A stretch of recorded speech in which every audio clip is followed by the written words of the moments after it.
Hi, this is Jayne with Jayne Design. In this tutorial, I want to show you a few of my favorite features about Google Apps to get you on your way to functioning a little more easily with your email account. I'm going to start right over here in this tab called Labs. Let me scooch up here to the top so it's a little more familiar. So once you log into your Google Apps account, go over here to your Labs, and some of my favorite features in here are, I'm going to start down here at the bottom. These are things I'm just going to go through and enable. Inserting an image. It's a really nice way to insert something that you want someone to be able to see when they open their email without having to open an attachment. So you can enable the inserting images. The autocomplete is something that I use all the time. If I start to type in someone's name, it fills in and it gives me some options. So I can just drop down and select that rather than having to type in an entire email address. That's really makes my day go a lot easier. This one's got the wrong Bob, so if you have a habit like I do of maybe sending to the wrong person because they have a similar name, it'll stop you and make sure that you're sending it to the right person. So I've got that enabled. Undo send. This will give you about 10 seconds if you set it up properly to undo a message that you may have sent prematurely. Let's see, what else do I use? There's a forgotten attachment in here. So if you mention that you have an attachment and you don't have something attached, it'll tell you, hey, you don't have something attached. Do you want to attach something? That's this one right here.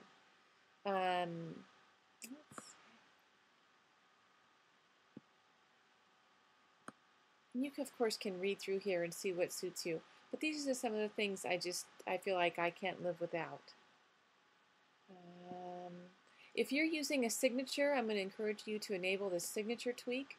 The Google Apps tends to put that signature in the really awkward place, and this will repair that and make sure that it's at the bottom of all your emails.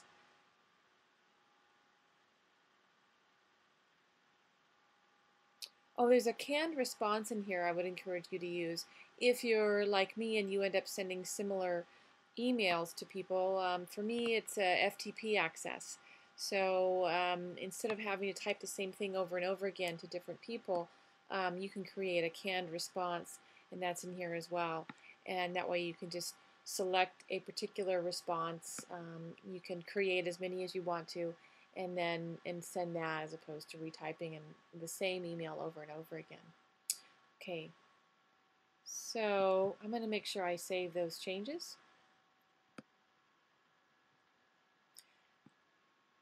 Another thing that saves time while that's loading is when I'm here on in my Google Apps account and I'm in my inbox, this particular browser and this particular computer allows me to take this particular page and grab my envelope and put it down here in my favorites, and you can see where I get that little bar.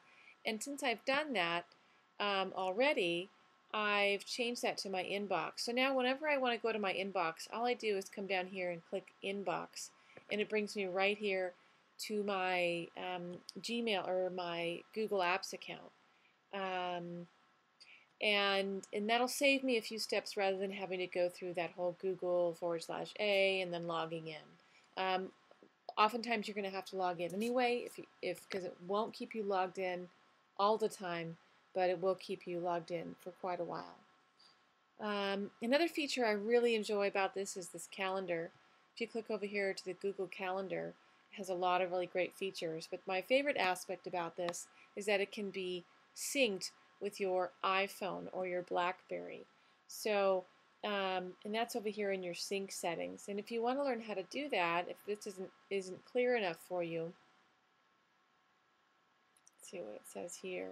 This will give you some instructions how to sync with Android, BlackBerry, iPhone, and on.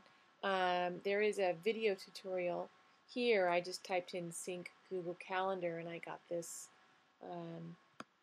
this page right here, and it'll show you. So there's all kinds of information to teach you how to sync with your iPhone or your BlackBerry. And remember that if your if your BlackBerry or iPhone is configured to sync with the calendar that you have on your computer, then this can then be synced with your phone, and you have it backed up in multiple places. Now, you can take that the next step further, and this is perhaps my favorite part, is that you can take this calendar and have me embed this calendar on your website. So if you are managing, let's say, a show calendar or some kind of scheduling that you want the people that view your website to see, maybe you have a rental or a vacation rental or some kind of weekly schedule that you want other people to be able to access and just view. You can create that situation, and I can embed this in your website for you. And then you would just manage it from either your phone or from your email address here, from your email account with Google Apps. Okay, that's all I have for now. I hope you enjoy your Google Apps account, and you'll let me know if you have any questions. Thanks so much.